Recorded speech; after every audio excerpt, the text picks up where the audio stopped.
사랑하는 여러분, 예수님을 믿는다는 것의 의미를 생각해 보셨습니까? 예수님을 믿는다는 것의 의미를 생각해 보셨습니까? 혹시 예수님을 믿는다는 것을 이렇게 생각하는 것에 만족하고 머무르고 있지는 않으십니까? 많은 종교 가운데 하나를 선택했고, 그래서 마음의 평안을 누리고, 그래서 그 신앙생활을 통해서 내 삶의 수준이 조금 더 향상되어지는 것, 이것을 예수 믿는 것의 전부라고 생각하고 신앙생활을 하고 있지는 않으십니까? 아닙니다. 예수를 믿는다는 것의 의미는 완전히 새로운 존재로 다시 창조되었다는 것을 의미합니다. 예수를 믿으면 예수님으로 인하여서 그 이전과는 완전히 새로운 그런 신분과 존재로 새로운 피조물로 창조되어진다는 것이죠. 여러분, 제가 한번 여쭤보겠습니다. 믿음으로 고백해 보십시오. 여러분들 예수를 믿으십니까? 예수를 믿으십니까? 예수를 믿으십니까? 아멘이라고 하셨는데 예수를 믿는다는 것의 의미가 무엇입니까? 예수님을 믿는다는 것은 2000년 전 하나님의 아들이신 예수님 그분이 나의 죄를 대신해 주시기 위해서 이 땅에 사람의 모습으로 오셔서 내 모든 죄를 대신하셔서 십자가에 죽으신 예수 그리스도를 믿는다는 뜻이고, 십자가에서 나의 죄의 문제를 다 해결해 주셨으므로 나를 의롭다고 해 주시기 위해서 사망 권세를 이기시고 다시 부활하신 예수 그리스도, 십자가의 예수 그리스도, 부활하신 예수 그리스도, 하나님의 아들이신 예수 그리스도 그분을 믿는다는 뜻입니다. 다시금 여쭤보겠습니다. 여러분들 예수님을 믿으십니까? 예수를 믿으시면 구원을 얻습니다. 구원을 얻는다 그 말은 건진다 그 말입니다. 예수를 믿으면 건져주십니다. 어디에서 건져주십니까? 죄에서 건져주십니다. 심판에서 건져주십니다. 영원한 지옥 형벌에서 건져주십니다. 사탄 마귀로부터 건져주시는 것입니다. 예수를 믿으면 예수님이 우리를 구원해 주시고 건져주셔서 하나님의 자녀가 되고 이 땅에서 하나님 사랑을 알고 하나님 사랑받는 삶을 살게 되어지는 것이고, 죽음 이후에 사람들의 영혼이 죄의 문제를 해결하지 못한 사람들이 하나님의 심판대 앞에 가서 그 죄 때문에 심판받고 지옥 형벌 받는 것이 아니고, 예수를 믿고 죄에서 건진받았으므로 하나님 자녀 되었으므로 우리는 심판받지 않고 죄의 문제를 해결한 사람들이 가는 저 영원한 천국에서 영생 복락 누리게 되는 줄로 믿습니다. 예수를 믿음으로 이런 축복이 있다 그 말입니다. 그러므로 예수 믿는 것은 조금 좋아지고 변화되는 이 정도가 아니고 완전히 새로운 존재로 다시금 창조되어지는 것입니다. 우리 고린도후서 5장 17절 말씀에 예수 믿는 것의 의미를 그래서 이렇게 정리를 하고 있습니다. 화면을 보시고 고린도후서 5장 17절 말씀을 같이 한번 읽겠습니다. 시작. 그런즉 누구든지 그리스도 안에 있으면 새로운 피조물이라. 이전 것은 지나갔으니 보라 새 것이 되었도다. 아멘. 할렐루야. 그리스도 안에 있으면, 이 말이 예수를 믿으면 그런 뜻입니다. 예수를 믿으면, 그리스도 안에 있으면 새로운 피조물로 창조되어진다는 것입니다. 완전히 새로운 신분, 완전히 새로운 존재로 바뀌어지게 되어진다는 것입니다. 여러분, 예수님을 통하여서, 예수님을 믿음으로 예수 그리스도 안에서 새로운 피조물이 되었다면 이제는 새로운 피조물다운 삶을 성도들이 살아가야 될 줄로 믿습니다. 신분이 새로워졌다면, 우리의 자격이 새로워졌다면, 우리의 존재가 새로워졌다면 새로워진 신분과 존재에 걸맞는 새로운 삶을 살아가는 것이 당연하다 그 말입니다. 그러므로 구원받은 사람은 구원받은 자답게 살아가야 될 줄로 믿습니다. 그리스도인은 그리스도인답게 살아가야 될 줄로 믿습니다. 성도는 성도답게 살아가야 될 줄로 믿습니다. 성도에게는 성도만의 삶의 방식이 있습니다. 그리스도인에게는 그리스도인다운 삶의 스타일이 있다 그 말입니다. 우리는 여전히 세상 속에서 세상 사람들과 함께 어울려 살아가지만 성도는 세상 속에서도 성도답게 살아가야 할 줄로 믿습니다. 그래서 오늘 15절 말씀, 오늘 본문 앞에 있는 15절 말씀을 한번 읽어보시겠습니다. 성경은 이렇게 우리에게 말씀합니다. 함께 읽습니다. 시작. 그런즉 너희가 어떻게 행할지를 자세히 주의하여 지혜 없는 자같이 하지 말고 오직 지혜 있는 자같이 하여. 아멘. 여러분 여기서 그런즉 너희가 어떻게 행할지를 자세히 주의하라. 여기서 너희는 믿음의 사람들을 가르칩니다. 예수님을 믿고 구원받은 성도들, 그리스도인을 가르치는 것입니다. 성도들이여, 여러분들은 어떻게 행할지를 정신을 차리고 지혜롭게 잘 판단하십시오 라고 하나님은 우리에게 말씀하고 있는 것입니다. 그러니까 이런 뜻이죠. 정신없이 그냥 살면 우리가 어떻게 행해야 될지도 모른 채 살아갈 수 있다는 뜻입니다. 우리는 그리스도인이기 때문에 그리스도인답게 새로운 피조물로 창조되었다면 새로운 피조물다운 삶을 살아가야 되는데 정신 차리지 않으면, 주의하지 않으면 우리는 어떻게 살아가야 될지도 모른 채 그저 등 떠밀려시 세상 사람들과 함께 그렇게 흘러가는 삶을 살 수밖에 없다는 것입니다. 그러므로 어떻게 살아야 될지를 잘 주의해서 생각하라는 것입니다. 지혜롭게 내가 어떻게 삶을 살아야 될 것인가를 생각하고 그리스도인다운 삶, 성도다운 삶을 살아가야 한다라고 성경은 우리에게 말씀하고 있습니다. 저는 오늘 말씀을 통해서 성도의 삶이 무엇인지를 배웠으면 좋겠습니다. 그리고 성도답게 살아가기로 다시 한번 결단하고 성도답게 살아갈 때 하나님 주시는 능력과 은혜를 우리의 삶에서 경험하며 살아가는 우리 모두가 되어지시기를 예수님 이름으로 축복합니다. 여러분, 성도는 어떻게 살아가야 될까요? 성도의 삶의 방식은 무엇일까요? 한번 저 따라서 해보시겠습니다. 성도는 찬송하며 살아야 합니다. 할렐루야. 여러분, 성도는 무엇하는 사람들이라고요?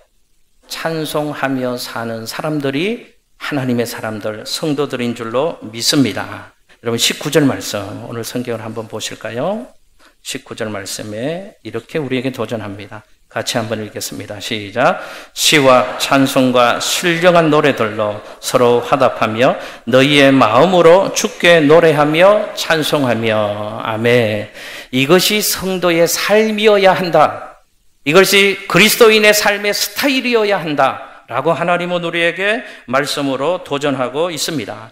여러분, 시와 찬송과 신령한 노래 각각의 의미에 너무 고민하지 마십시오. 표현은 다르지만 결국은 한 가지를 의미하는 것입니다. 시와 찬송과 신령한 노래는 하나님을 찬양하는 것, 하나님을 영화롭게 하는 것, 하나님께 영광 돌리는 그 모든 표현 수단을 시와 찬송과 신령한 노래라고 성경은 표현하고 있는 것입니다. 이 찬송으로 하나님께 영광을 돌리고 하나님을 영화롭게 하는 것으로 어떻게 하라고요? 서로 화답하며 살아야 된다. 서로가 이 찬송으로 화답하는 삶을 살아야 된다. 화답한다는 것의 의미는요, 이야기하다, 소통하다, 대화하다, 이런 뜻입니다. 그러니까 시와 찬송과 신령한 노래로 서로 화답하는 삶을 사는 사람이 성도들의 삶이다 라고 얘기합니다. 그럼 어떻게 살라는 뜻입니까? 하나님을 높이며 하나님을 영화롭게 하며 하나님께 영광 돌리는 이런 것들로 우리 서로가 대화하고 소통하고 이야기할 수 있어야지 그것이 성도의 삶이다 라고 성경은 우리에게 말씀하고 있습니다. 다시 한번 정리해 드립니다. 성도는 어떻게 사는 사람들인가?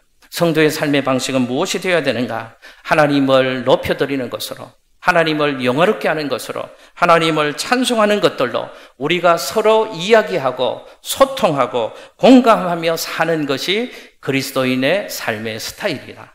성도의 삶의 방식이다 라고 성경은 우리에게 말씀하고 있습니다.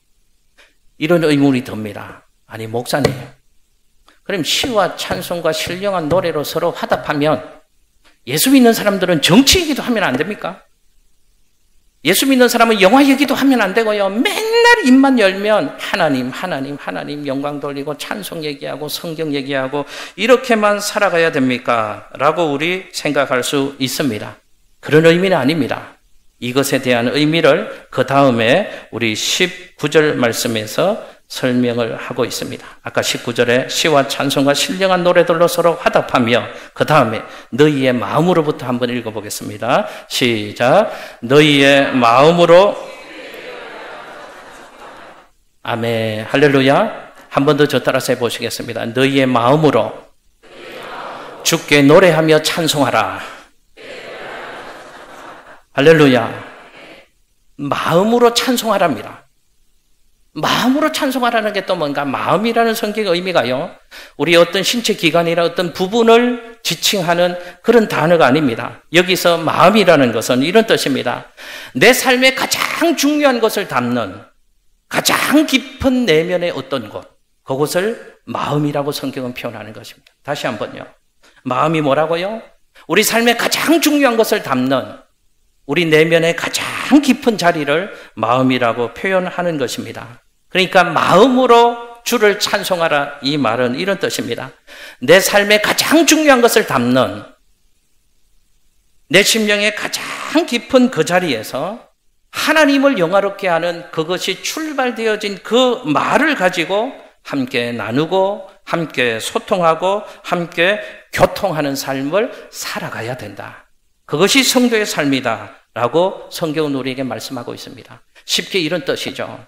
우리의 제일 밑바닥에 무엇이 깔려 있어야 되는가 하면 하나님을 영화롭게 하려는 것, 하나님의 이름을 높여 들리는 것, 하나님을 찬송하려는 것이 우리 삶의 밑바닥에 깔려 있어야 한다는 것입니다.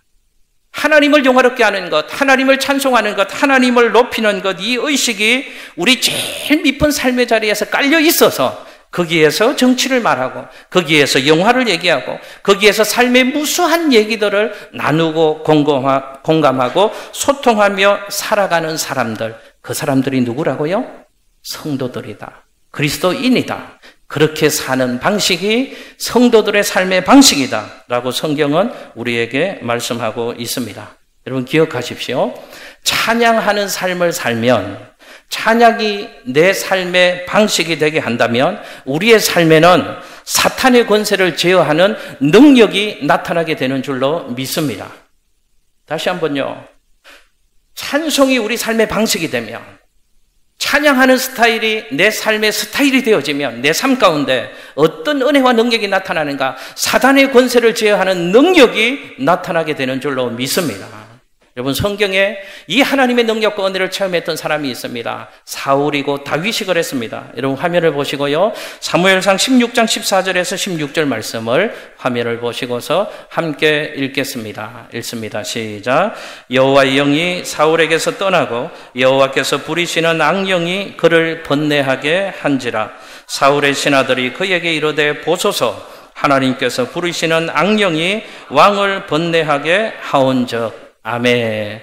여러분 사울 얘기잖아요. 다윗 얘기잖아요. 하나님이 사울이라는 사람을 택해서 이스라엘의 초대 왕이 되게 하셨습니다.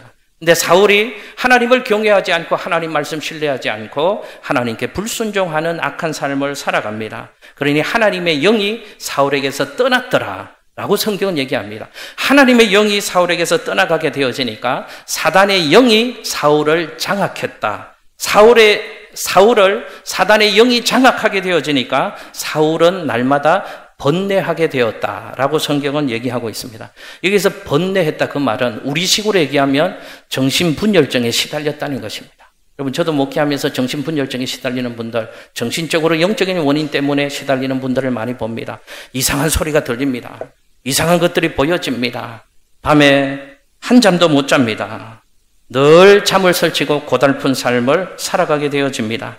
꿈에 이상한 것 보이고 자꾸 이상한 소리 들리고, 그래서 보통의 정상적인 삶을 살 수 없었다는 것입니다. 사울이 그럴 때 다윗이 수금을 들고 악기를 들고 사울을 찾아가서 하나님을 찬양하는 얘기가 성경에 나옵니다. 여러분 화면 한번 보시고요. 사무엘상 16장 23절의 말씀을 같이 한번 읽겠습니다. 시작. 하나님께서 부리시는 악령이 사울에게 이를 때 다윗이 수금을 들고 와서 손으로 탄적 사울이 상쾌하여 낫고 악령이 그에게서 떠났더라. 아멘. 할렐루야. 여러분 다윗의 악기를 가지고 하나님을 찬송할 때 사울에게서 악한 영이 떠나가게 되었답니다. 그래서 사울이 상쾌하게 되었답니다. 여러분 찬양할 때 하나님의 능력이 나타나게 되는 줄로 믿습니다. 그래서 제가 참고로 알려드리겠습니다. 마지막 임종을 앞둔 분들에게 흔히들 이렇게 얘기합니다. 찬송가를 틀어놓으십시오. 카세트를 틀어놓으십시오. 성경적인 얘기입니다. 찬송할 때 사단을 제어하는 하나님의 능력이 나타나기 때문에 그렇습니다. 여러분 기억하십시오. 우리 성도들의 삶에서 맺어야 될 열매를 맺을 때, 우리의 삶에 찬양하는 방식이 내 삶의 방식이 되어지면 살아계신 하나님의 능력이 내 삶의 현장에 체험되게 되는 줄로 믿습니다. 그러므로 성도가 성도의 삶의 방식대로 살아가는 것이 얼마나 중요하냐 그 말입니다.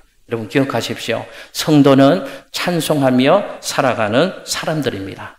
둘째로 성도는 어떤 삶을 살아야 되나? 성도의 삶의 방식이 무엇이 되어야 되나? 한번 저 따라서 해보시겠습니다. 감사하며 삽시다. 한 번 더요. 감사하며 삽시다.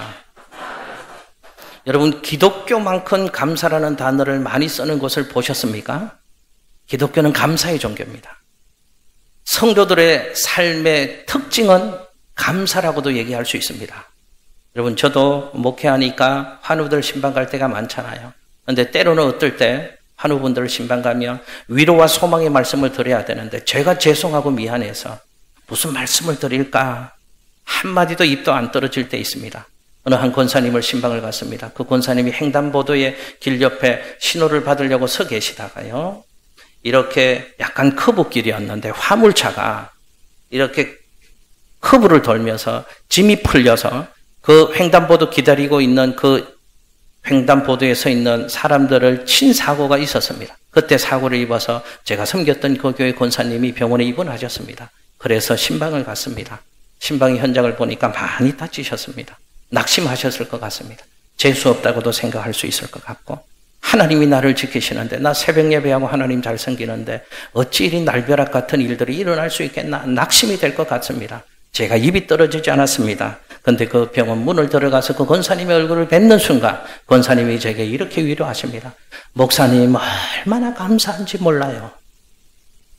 제가 이해가 안 되잖아요. 그래서 권사님의 얘기를 또 들었습니다. 목사님 그 사고 날 때 만약에 하나님이 나를 지켜주시고 보호해 주시지 않았으면 나는 그 자리에서 끝장날 수도 있었는데 하나님이 사고의 현장 가운데도 함께 하셔서 은혜를 베풀어 주셔서 요만큼만 다치게 해 주시니 얼마나 감사한지 몰라요 라고 권사님이 얘기를 하더라는 것입니다. 여러분 감사는 성도의 삶의 특징입니다. 성도는 늘 감사하는 삶을 살아가는 사람들인 줄로 믿습니다. 20절 말씀을 한번 보실게요. 그 감사를 얘기합니다. 20절 함께 읽습니다. 시작. 범사에 우리 주 예수 그리스도의 이름으로 항상 아버지 하나님께 감사하며 아멘. 여러분 감사할 것을 우리에게 도전을 하고 있는데요. 세 가지 단어를 좀 주의해서 살펴보십시오. 무슨 단어가 그리스도인의 감사, 성도의 감사를 특징 짓는 것이 있습니다. 첫 번째 언제 감사하라고요? 범사에 감사하라. 두 번째, 항상 감사하라. 세 번째, 누구께 감사하라고요?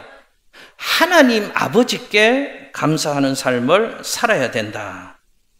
여러분, 그리스도인의 감사는 범사와 항상 감사하는 감사가 되어야 합니다. 여러분, 세상 사람들도 감사를 합니다. 언제 감사할까요? 감사할 만한 상황이 생기면, 감사할 조건이 되어지면 예수 안 믿어도요, 교회 바깥에 있는 세상 사람들도 당연히 감사하는 삶을 살아갈 수 있다는 것입니다. 그런데 성경은 그 앞에 하나가 붙습니다. 언제 감사하라고요? 범사에 감사하라. 항상 감사하라. 무슨 뜻일까요? 감사의 조건이 없다는 뜻입니다. 모든 것을 초월하여 그리스도인 성도들은 항상 감사하는 삶을 살아가야 한다는 것이죠. 여러분 데살로니가전서 5장 16절, 17절, 18절 말씀 아시죠? 항상 기뻐하라, 쉬지 말고 기도하라, 범사에 감사하라. 이는 그리스도 예수 안에서 너희를 향하신 하나님의 뜻이니라. 여러분 제가 한번 여쭤보겠습니다. 그냥 아멘 하지 마시고요. 잘 생각하시고 내 믿음으로 동의가 되어지시거들라. 그런 분만 아멘을 하십시오. 여러분 범사에 감사하십니까? 아이 그냥 하지 말라니까요. 잘 생각해 보시고 내가 동의가 되어지시거들라 감사하십시오. 한 번 더 여쭤보겠습니다. 범사에 감사하십니까? 방금 아멘 하신 분들은 이상한 분들입니다. 솔직히요. 여러분 범사에 감사한다는 것은 우리 인생에 눈물 나는 때를 지날 때도 있잖아요. 여러분 저도 길지 않은 인생을 살았지만 목회하면서 인생을 살면서 하나님 하자 부르기도 힘든 순간이 있더라고요. 숨쉬기 힘들 정도로 아픈 경험이 무엇인가를 체험했던 순간도 있었습니다. 몸이 아플 때도 있고 실패할 때도 있고 인생의 끝자락에 떨어지는 것 같은 경험을 할 때도 있습니다. 그렇게 우리 인생이 만들어지잖아요. 그게 범사잖아요. 그런데 성경은 우리에게 이렇게 말씀하십니다. 범사에 감사하라. 이 말은 고난이 와도 실패가 와도 질병이 와도 고통이 와도 죽음의 순간이 와도 그때에도 감사할 수 있어야 한다. 거기에도 아멘 하시는 분들은 진짜 대단하신 분들입니다. 여러분, 고난은 정말 힘든 거잖아요. 슬픔은 슬픈 것이잖아요. 실패는 아픈 것이잖아요. 성경이 범사에 감사라는 것, 그것이 아프지 않고 슬프지 않고 힘들지 않으니까 감사할 수 있다. 그런 의미가 아닙니다. 그것 자체로 충분히 아프고 힘들고 눈물 나는 순간이면 분명합니다. 그러나 슬픔과 아픔과 실패와 고통의 이 상황을 통해서도 하나님이 일하실 것을 믿기 때문에, 하나님이 역사하실 것을 믿기 때문에 우리는 슬픔의 순간, 고난의 현장을 지나는 이 순간, 이 범사에도 감사하고 기뻐할 수 있다는 것입니다. 여러분, 범사에 감사하려면 결국 믿음의 문제입니다. 범사에 감사하려면 하나님의 주권을 신뢰하고 인정하는 사람들만 범사에 감사하는 삶을 살 수 있다는 것입니다. 이런 믿음이 있는 사람은 범사에 감사할 수 있습니다. 내 삶에 어떤 어려움의 상황이 펼쳐진다고 할지라도, 내가 계획하고 예상하지 못한 어떤 안 좋은 일들이 얼마든지 펼쳐진다고 할지라도 나는 언제나 하나님의 언약의 백성이다. 하나님은 내 인생의 통치자이시다. 하나님은 내 인생을 합력하여 내 인생의 모든 가정을 총동원하셔서 분명히 내게 선한 결론을 이루어 주시는 분이시다. 그 하나님을 신뢰하는 믿음, 그 하나님의 주권을 언제나 흔들림 없이 바라보는 믿음을 가진 사람은 범사에 감사하는 신앙인이 될 수 있는 줄로 믿습니다. 그래서 성경은 로마서 8장 28절 말씀을 우리에게 주시는 것이죠. 화면 보시고 로마서 8장 28절 말씀을 같이 한번 읽겠습니다. 시작. 우리가 알거니와 하나님을 사랑하는 자 곧 그의 뜻대로 부르심을 입은 자들에게는 모든 것이 합력하여 선을 이루느니라. 아멘. 할렐루야. 여러분, 저 하나님을 신뢰하십니까? 저 하나님의 약속의 말씀을 믿으십니까? 저는 저 하나님을 신뢰합니다. 저는 저 하나님을 너무너무 좋아합니다. 그래서 어떤 삶의 순간과 환경이 펼쳐진다고 할지라도 저는 그 하나님을 바라보고 그 하나님을 신뢰하고 그 하나님의 주권적인 섭리의 역사를 기대함으로 성경이 말씀하는 대로 범사에 감사하는 신앙의 삶을 살아갈 수 있습니다. 우리 성도님들에게도 이런 믿음과 이런 은혜가 있으신 줄로 압니다. 하나님이 내 인생의 통치자시다. 나는 하나님의 언약의 백성이다. 지금 내 인생 가운데는 이해되지 않고 해석되지 않는 어려움과 고통과 실패와 환난의 상황이 있을지라도 하나님은 이 순간도 포함하셔서 반드시 선한 결론을 우리 인생 가운데 지어 가실 그 하나님을 나는 믿습니다. 그러므로 나는 이 환경, 이 범사에도 감사할 수 있습니다. 이 믿음이 우리 사랑하는 양천교회 모든 성도님들에게 있어지게 되시기를 예수님 이름으로 축복합니다. 그러니까 감사는요, 믿음의 표현입니다. 감사는 감사할 조건이 있어서 감사할 수 있는 것이 아니고요. 하나님이 선을 이루어 주실 줄로 믿는 믿음이 있는 사람은 범사에도 감사하는 삶을 살아갈 수 있는 것입니다. 여러분, 저는 이런 의미에서 우리 사랑하는 성도님들의 믿음이 감사가 되고 감사가 믿음이 될 수 있기를 예수님의 이름으로 축복합니다. 여러분, 제가 분명한 예언 하나를 해드릴게요. 여러분의 삶의 방식을 그리스도인의 성도의 삶의 방식으로 분명하게 정한다면, 성도는 감사하며 범사에 감사하는 삶을 살아야 된다는 것을 내 삶의 방식으로 분명하게 정하고 범사에 감사하는 삶을 살아간다면 여러분의 삶은 분명히 행복한 인생이 될 수 있는 줄로 믿습니다. 감사는 소유에 달려있는 것이 아닙니다. 감사하며 살 때 하나님은 우리에게 행복을 선물로 주시는 것입니다. 여러분, 예수를 믿으면서도, 교회를 다니면서도, 직분 생활하면서도, 봉사를 하면서도, 예배를 드리면서도 여전히 감사가 없고 불평하고 어둠의 영에 사로잡혀서 살아가는 성도님들이 혹시 있으십니까? 그 이유를 제가 가르쳐 드리겠습니다. 감사를 여러분의 삶의 방식으로 결정하지 않았기 때문에 그렇습니다. 감사가 여러분의 삶의 스타일이 되지 않기 때문에 그렇습니다. 이렇게 보십시오. 성도의 삶이 감사하는 삶이구나, 범사에. 그렇다면 범사에 감사하는 것을 내 삶의 방식으로 결정하고 감사하는 삶을 실천하기 시작하면 반드시 그 인생 가운데 하나님 주시는 행복의 아름다운 꽃이 피게 될 줄로 믿습니다. 교회 생활하시면서도, 목사를 보면서도 늘 감사할 수 있으면 좋겠습니다. 목사님이 왜 저렇게 과음을 지르나? 왜 저렇게 책갈피까지 만들어갖고 예배 앞에서 드리라고 하고 10분 전 예배의 자리, 100배의 은혜 자리, 말은 좋은데 결국은 빨리 나오고 앞에 나와서 예배 잘 드리는 거 아닌가? 우리가 초등학생이냐? 일어서라, 앞으로 나와라. 목사님 짜증나. 그렇게 생각하지 마시고요. 목사님이 얼마나 우리를 사랑하시며 예배가 제일 중요한데 이 중요한 예배를 더 잘 드려서 더 큰 은혜와 복을 받는 성도와 교회 되게 하시려고 목사님이 저렇게 과음을 치시는구나. 그렇게 생각하며 옐로카드 10장을 받아도 감사할 수 있는 성도님들 되시기를 예수님 이름으로 축복합니다. 제가 목이 아파서 작은 소리로 얘기하면 또 우리 목사님 부드럽게 설교하신다. 세미한 음성으로 하나님의 말씀을 들려주신다. 감사할 수 있어야죠. 제가 찬양을 잘 부르잖아요. 찬양을 잘 부르면 우리 목사님 찬양을 잘해서 너무 은혜스럽고 좋다. 감사하시고, 혹시라도 여러분들께 제 찬양이 시원찮고 우리 목사님 찬양을 못 부른다고 생각되어지시거든 시험 들지 말고 그래도 감사할 제목이 있잖아요. 내가 목사님보다 찬양을 더 잘하는구나. 목사님은 나보다 찬양을 더 못하시는구나. 내가 목사님보다 낫구나. 그래서 감사하고, 감사의 조건을 찾아서 늘 감사하기 시작하면 반드시 행복한 인생이 될 수 있는 줄로 믿습니다. 여러분 기억하십시오. 감사하는 것이 성도의 삶의 방식이어야 합니다. 그리스도인의 삶의 스타일이 되어야 할 줄로 믿습니다. 세 번째로 하나만 살펴보겠습니다. 성도는 복종하는 삶을 살아야 합니다. 한번 저 따라서 해보실까요? 성도의 삶은 복종하고 겸손하고 순종해야 합니다.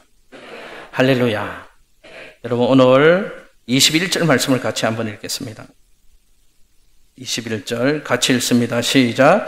그리스도를 경외함으로 피차 복종하라. 아멘.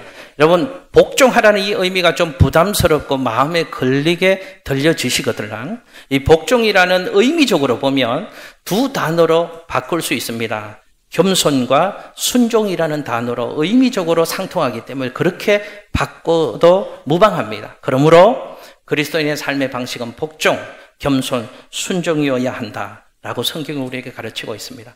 여러분 오늘 21절 말씀에 보니까 복종해라 그랬는데요. 복종이라는 말은 원어에 보면 군사적인 용어입니다. 무슨 뜻이 있는가 하면 무엇 아래에 딱 정렬하다 이런 뜻입니다. 복종해라 그 말은 무엇 아래에 딱 정렬해라. 그러니까 복종하라는 뜻이죠. 낮아지라는 뜻입니다. 밑으로 들어가라는 뜻입니다. 그래서 의미적으로 보면 복종이라는 말을 겸손, 순종이라는 단어로도 바꿀 수 있습니다. 제가 여쭤보겠습니다. 21절 말씀에 그리스도를 경외함으로 피차 복종해라. 피차 겸손해라. 교회 안에서 성도들끼리 피차 겸손해라. 피차 순종해라. 피차 낮아져서 서로를 높여줘라 라고 얘기합니다. 그게 성도의 삶의 방식이랍니다. 교회는 그렇게 살아야 됩니다. 그런데 그 이유를 무엇이라고 설명할 수 있습니까? 21절 말씀에 왜 피차에 복종하라고 얘기하십니까? 무엇 때문에? 저 봐도 답이 없습니다. 21절에 그리스도를 경외하기 때문에 피차에 복종해라. 피차 서로 간에 겸손하고 피차 서로 간에 순종하고 나는 낮아지고 상대방을 높여주는 그런 삶을 교회 공동체 안에서 살아가야 된다라고 성경 얘기하고 있습니다. 여기서 그리스도를 경외한다 그 말은 두려워한다 그런 뜻입니다. 하나님을 두려워하는 사람들이 성도이기 때문에 그래서 서로를 대하여서 복종하는 삶을 살아야 된다. 겸손히 그 아래 들어가고 그 사람을 높여주고 그에게 순종하는 삶을 살아가는 그 삶의 방식이 성도의 삶의 방식이다 라고 얘기를 하고 있습니다. 여러분 이 삶의 방식을 모범으로 모델로 온몸으로 보여주신 분이 계십니다. 그분이 예수님이시죠. 빌립보서 2장 5절에서 8절 말씀을 화면을 보시고서 함께 읽겠습니다. 시작. 너희 안에 이 마음을 품어라. 곧 그리스도 예수의 마음이니 그는 근본 하나님의 본체시나 하나님과 동등됨을 취할 것으로 여기지 아니하시고 오히려 자기를 비워 종의 형체를 가지사 사람들과 같이 되셨고 사람의 모양으로 나타나사 자기를 낮추시고 죽기까지 복종하셨으니 곧 십자가에 죽으심이라. 아멘. 여러분 제가 한번 여쭤보겠습니다. 예수님이 십자가에서 우리 대신 죄를 담당하시고 죽으셨잖아요. 예수님이 십자가에서 왜 죽으셨습니까? 힘이 없어서 죽으셨습니까? 능력이 없어서 낮아지셨습니까? 아닙니다. 힘이 없어서 십자가에 못 박힌 것 아니고 능력이 없어서 낮아지신 것이 아닙니다. 예수님 십자가에 못 박히는 골고다의 현장 가운데 로마 병정들이 예수님을 잡으려고 할 때 베드로가 로마 병정을 향하여 예수님을 지키려고 칼을 빼냅니다. 그때 예수님이 베드로를 말리면서 이렇게 얘기하시죠. 베드로야, 아니야. 내가 힘이 없어서 붙잡혀가는 것이 아니야. 내가 능력이 없어서 낮아지는 것이 아니다. 하나님이 십자가를 내게 원하셨어. 하나님이 내게 이런 삶을 원하셨어.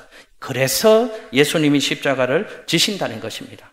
가만히 생각해 보면 예수님처럼 이렇게 살면 억울할 때가 있습니다. 손해보는 것 같을 때가 있습니다. 여러분들 그렇지 않으십니까? 착하게 살면 세상 사람들은 무시하잖아요. 함부로 하잖아요. 그렇지 않습니까? 낮아지고 겸손하면 그걸 존중해주고 그 인격과 성품을 그렇게 존중해주고 그렇게 대해줘야 되는데 낮아지고 착하게 말없이 살면 세상은 무시합니다.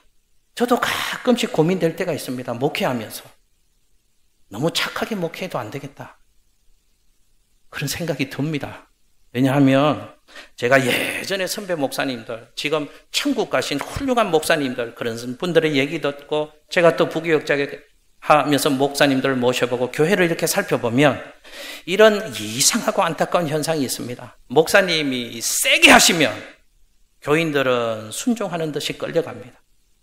속으로는 막 이렇게 할 줄 몰라도 끌려갑니다. 네, 어떤 목사님은 착하고 인격적으로 덕스러운 목회를 하시면 누가 세질까요? 교인들이 세지더라고요. 막 이런 것도 목사님 앞에서 집어 던지기도 하고요. 막 삿대질도 하고요. 멱살잡이도 하고요. 그런 일들을 보면서 고민이 듭니다. 착하게 목회하면 힘들 수 있구나. 제 옷에는, 제 몸에는 맞지 않지만 그런 마음이 들 때마다 착하게만 하면 안 되지 않겠나. 저는 원래 착한 사람이거든요. 그런데 여러분 아멘 안 하셔도 상관없습니다. 전 그러니까. 가끔씩 그런 생각이 들 때가 있습니다. 그런 마음을 가질 때마다 하나님이 이런 말씀을 주셔서 김 목사야 아니야 말씀하십니다. 화면을 보시겠습니다. 빌립보서 2장 9절에서 11절에서 하나님이 이런 사실을 가르쳐주고 계십니다. 같이 읽겠습니다. 시작.